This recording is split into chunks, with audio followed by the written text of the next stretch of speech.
You know, there isn't a company I cherish more than Nintendo.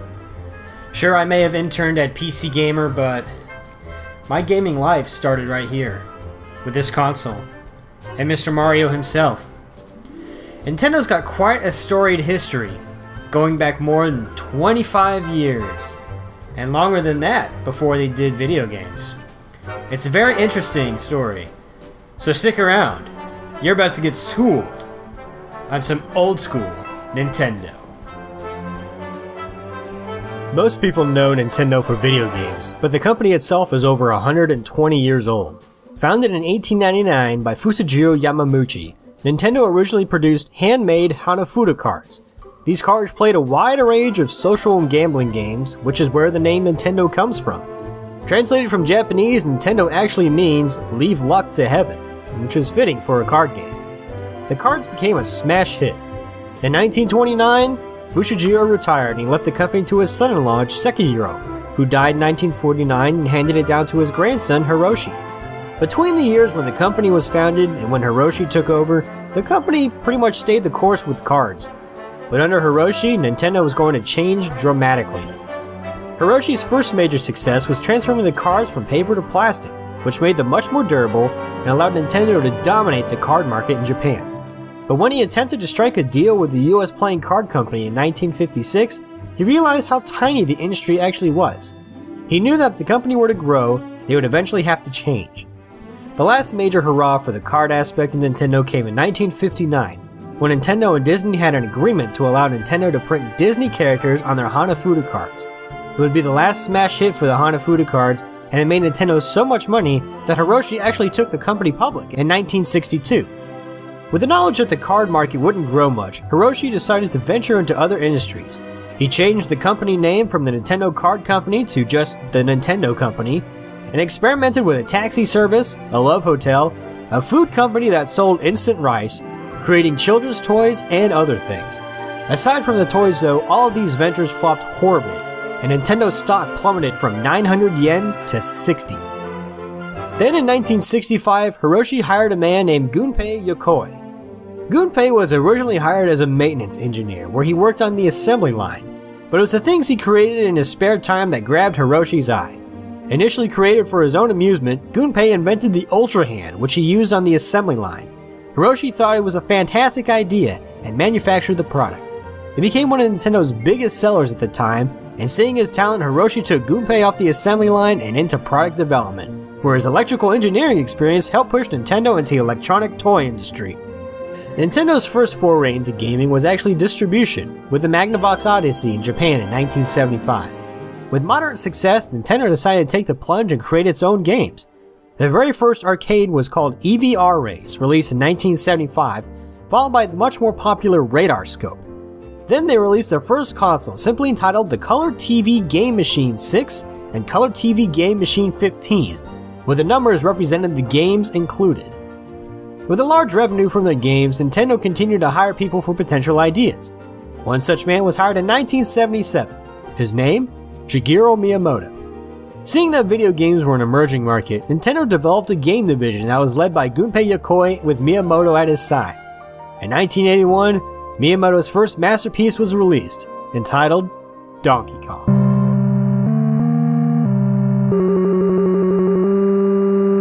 It was actually one of the first multi-platform Smash successes, being released in the arcades, the Atari 2600, ColecoVision, and Intellivision.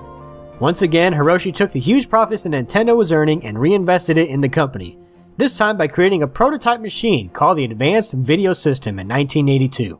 It was never released, but it helped lay the groundwork for a shift so large that it could be comparable to the extinction of the dinosaurs.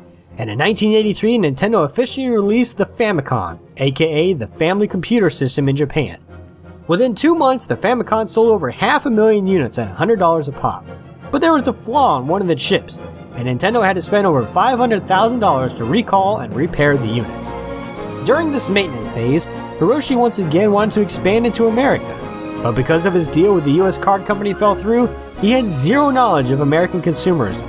So he turned to Atari and asked if they would like to distribute in America. Atari refused because of a conflict of interest when Nintendo had Donkey Kong on the ColecoVision. A few months later, the great video game crash of 1983 occurred. Among the casualties was Atari. This crash happened because of a flooding of the market.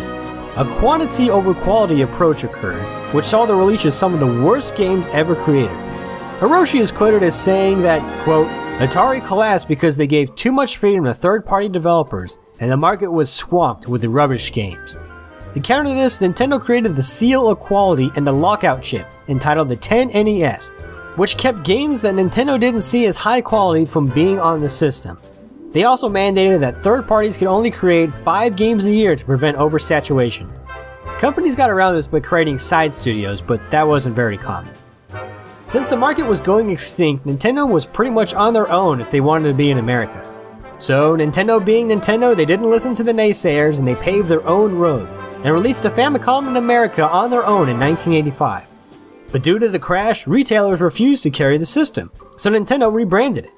They didn't call it the Nintendo Video Game Console, they called it the Nintendo Entertainment System. They didn't call their games cartridges, they called them game packs.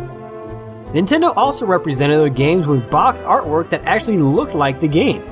Atari and other consoles created very elaborate artwork to get the customer to buy their game, only to have the customer realize that the actual graphics were not representative of the artwork. But showing people what the game actually looked like, Nintendo was able to garner favor once again with customers because they did not feel like they were being tricked.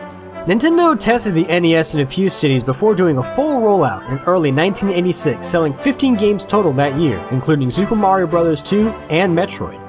1987 saw the release of Legend of Zelda, and in 1988 Nintendo Power was created. After release of the NES in 1985, the video game market rebounded, earning an estimated $2.3 billion in 1988. Nintendo soon became so popular that it actually garnered a report on Insider Edition. It's amazing when you think about it. Just 3 years after the console was released, Nintendo was already a household name. Nowadays, you'd be hard-pressed to find anyone who doesn't recognize the name Nintendo, or who doesn't know who Super Mario is. In 1989, Gunpei Yokoi created another little electronic device, entitled the Game Boy. With Tetris packed in, the Game Boy obliterated the handheld market. Nintendo had complete dominance over both the home console market as well as the handheld market with little to no competition, mainly because of their stellar games. The Game Boy had Tetris, the NES had Zelda and Super Mario. Sega was the only company that was a threat to Nintendo with their Mega Drive and Game Gear, but while good systems, they were just expensive. The final blockbuster for the NES was the release of Super Mario Bros. 3 in 1990, which is considered by many to be the best Mario game and the best 8-bit game ever made. It's a fitting conclusion to a console that saved the gaming industry. It had been 6 years since the NES's release, and 2 for the Game Boy. But Nintendo, knowing that you can't just do the same thing and expect growth, forged ahead into the 16-bit era with the release of the Super Famicom, or Super Nintendo. It was released in 1990 in Japan and 1991 in the US and became an instant success. There are also some expansion ideas that were going to be with the SNES, such as a CD-ROM attachment. Nintendo partnered up with Sony to bring this idea to light, but for reasons unknown, Nintendo cancelled the partnership and went with Philips instead. Some believed it was because Sony wanted too much of the profits. Others say it was because Sony wanted the rights to create the CD-ROMs themselves. Ultimately, Sony took the groundwork that was created with Nintendo and created their own system with it, entitled the PlayStation. While the SNES was extremely popular in Japan, Nintendo had a problem in America. A blue hedgehog was using an aggressive marketing campaign against Nintendo. Their take on the gaming market in America went from 70% to just above 35%. But while Sega's killer game was Sonic the Hedgehog, the SNES had Super Mario, Street Fighter II, the Final Fantasy series, and Legend of Zelda: Link to the Past. Once again, it was Nintendo's extremely high-quality products that let them grab the majority of the market share. While the SNES dominated, Gunpei Yokoi was again working on his newest invention. He spent over 3 years working on this device. In 1995, the Virtual Boy was released. Unfortunately, it was a rare failure. It caused eye strain, and just wasn't the best way to play games. Because of this flop, Gunpei stepped down after 31 years with the company. Before he left though, he gave Nintendo one last gift, the Game Boy Pocket, a much smaller and more compact version of his colossal super hit. Alas, Gunpei's story ends in tragedy, as he was killed by being struck by a car in 1997. It's safe to say that without Gunpei Yokoi's contributions to Nintendo and his collaboration with Miyamoto, the Nintendo we know today, and perhaps the game industry as a whole, would never have existed. But while the SNES was a commercial success, Nintendo's future was anything but bright. It was 1995, and now Nintendo had two powerhouses to compete against with the 32-bit systems of the Sega Saturn and the Sony PlayStation. Both consoles took a large chunk of Nintendo's control from the market, and with their main product designer no longer with the company, Nintendo needed to work harder than ever to win back fans. But what was released next is considered by many to be one of the greatest, if not the greatest, home console system. It didn't outsell the competition, but it was once again Nintendo's AAA titles that stole the show. Hey, paisanos, it's the Super Mario Brothers Super Show! With the Mario Brothers and plumbing's a game. We're not like the others who get all the fame. If your sink is in trouble, you can call us on the double. We're faster than the others, you'll be hooked on the brothers. Hooked on the brothers.